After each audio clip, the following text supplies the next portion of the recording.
కొన్నిసార్లు చాలా పెద్దగా సంక్లిష్టంగా అనిపించే విషయాలు అర్థం చేసుకోవాలంటే మనం మళ్ళీ బేసిక్స్కి వెళ్ళాలి. అందుకే ఈరోజు వాతావరణ మార్పు అనే ఈ పెద్ద టాపిక్ని ఒక పిల్లల పాఠ్యపుస్తకం సహాయంతో చాలా సింపుల్గా అర్థం చేసుకునే ప్రయత్నం చేద్దాం. ఈ కథ అంతా ఎక్కడ మొదలవుతుందంటే కార్తిక్ అనే ఒక అబ్బాయి అడిగే ఒక సింపుల్ ప్రశ్నతో. మార్కెట్ నుంచి వాళ్ల నాన్నతో కలిసి ఇంటికి వస్తుంటే సడన్గా వర్షం మొదలవుతుంది. అప్పుడు ఆశ్చర్యపోయి కార్తిక్ వాళ్ల నాన్నను ఈ ప్రశ్న అడుగుతాడు. సరే, మొదటి భాగం ఊహించని వర్షం. ఒక చిన్న గమనిక ఒక పెద్ద ప్రశ్నకు ఎలా దారితీస్తుందో చూద్దాం. అప్పుడు వాళ్ల నాన్నగారు చెప్పిన సమాధానం అది నేరుగా అసలు సమస్యను మన ముందుకు తెచ్చిపెడుతోంది. ఈ మార్పులన్నింటికీ మన పనులే కారణం అని ఆయన చాలా స్పష్టంగా చెప్తున్నారు. అంటే ఇది కేవలం వాతావరణంలో వచ్చిన మార్పు కాదు, మన బాధ్యతను గుర్తుచేసే ఒక హెచ్చరిక అన్నమాట. ఈ మాట మన గ్రహం మీద మన ప్రభావమేంటో చాలా స్పష్టంగా చూపిస్తుంది కదూ. మిగతా ఏ ప్రాణి చెయ్యని విధంగా కేవలం మన అవసరాల కోసం పర్యావరణాన్ని దెబ్బతీస్తున్నాం అనేది చాలా పవర్ఫుల్ స్టేట్మెంట్. అసలు సమస్య మొదలయ్యేది ఇక్కడ్నుంచే. ఇక రెండవ భాగం మన మానవ పాదముద్ర. అసలు ఈ వాతావరణ మార్పుకు కారణాలేంటో ఒక్కసారి చూద్దాం. అయితే ముందుగా అసలు క్లైమేట్ అంటే వాతావరణం అంటే ఏంటి? సింపుల్గా చెప్పాలంటే ఇది ఒక ప్రాంతంలో చాలా కాలంగా ఉండే టెంపరేచర్, వర్షపాతం లాంటి పరిస్థితులు. అంటే ఈరోజు ఎండగా ఉందా, వాన పడుతోందాని కాదు, చాలా ఏళ్లుగా ఒక ప్రాంతంలో వాతావరణం ఎలా ఉంటోంది అనేది ముఖ్యం. మరి ఇంతకీ ఈ వాతావరణాన్ని మనం ఎలా మారుస్తున్నాం? ఈ పుస్తకం కొన్ని ముఖ్యమైన కారణాలు చెప్తోంది. అవేంటంటే అడవుల్ని విచక్షణ లేకుండా నరికేయడం, చెత్తను, ఇంధనాలను కాల్చడం, పెద్ద పెద్ద భవనాలు, ఫ్యాక్టరీలు కట్టడం, ఇంకా ఫ్యాక్టరీల నుంచొచ్చే హానికరమైన పొగ. మన జీవనశైలి ప్రకృతిని ఎలా దెబ్బతీస్తోందో ఇవి క్లియర్గా చూపిస్తున్నాయి. చూడండి చిత్రాలు, మనం మాట్లాడుకున్నది కళ్లకు కట్టినట్టు చూపిస్తున్నాయి కదా. ఒకవైపేమో అడవుల్ని నరికేసి పచ్చదనాన్ని మాయం చేస్తున్నాం, మరోవైపు ఫ్యాక్టరీల పొగతో గాలిని కలుషితం చేస్తున్నాం. ఇవన్నీ మన పనుల వల్లే జరుగుతున్నాయి. ఇప్పుడు మూడవ భాగం ప్రపంచ పర్యవసానాలు. ఈ మార్పుల వల్ల మన భూమి మీద ఎలాంటి ప్రభావాలు పడుతున్నాయో ఒకసారి చూద్దాం. ఈ క్లైమేట్ చేంజ్ వల్ల జరిగే నష్టాలేంటి?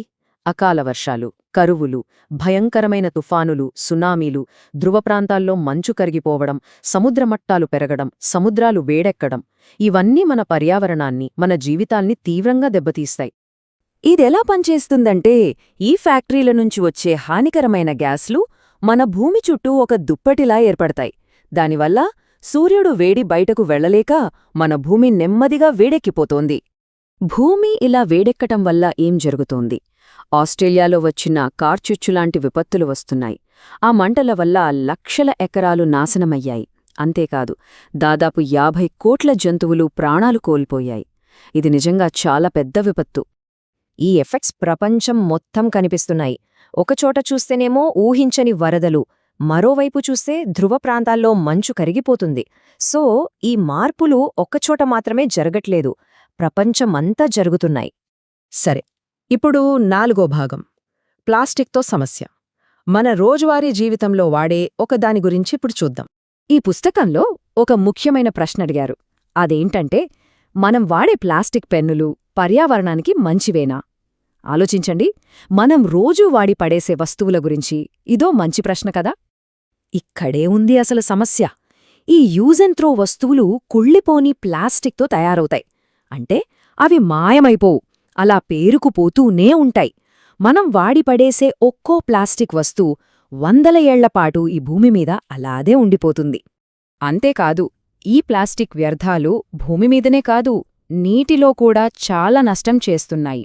మన కాలువల్ని, చెరువుల్ని కలుషితం చేస్తున్నాయి. ఇంకా దారుణమేంటంటే వాటిని ఆహారం అనుకుని తినే జంతువుల ప్రాణాలకు ప్రమాదంగా మారుతున్నాయి. మరి దీనికి పరిష్కారమేంటి? నిజానికి చాలా సింపుల్.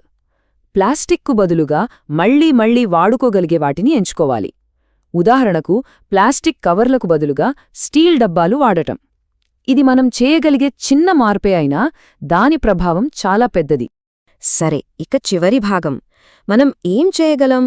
కొన్ని సులభమైన, మనం ఆచరించగలిగే పనులేంటో ఇప్పుడు చూద్దాం. పర్యావరణానికి మేలు చేయడానికి ఈ పుస్తకం కొన్ని సింపుల్ టిప్స్ ఇస్తుంది.